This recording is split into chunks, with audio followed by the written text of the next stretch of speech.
Hapana, wewe cha kufanya njoo tu. Niko free.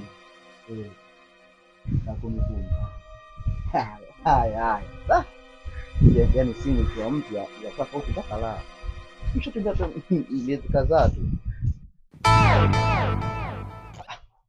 Vipi mzee? Mbona sioni kinachoendelea hapa na wakati jana nimekuja kuchukua nyanya?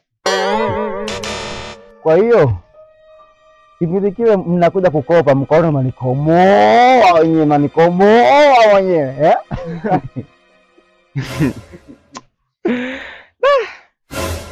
Sawa. Sasa kama unavyoona sasa hivi biashara imeshakufa hivyo, viungo una, nyanya una. Kwa hiyo sasa hivi utauza nini?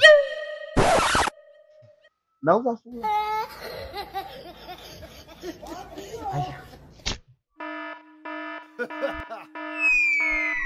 Mwakomesha. Anakopa huyo. Mara kamtuma mkewe. Sasa majani ya chai kumejisha sina.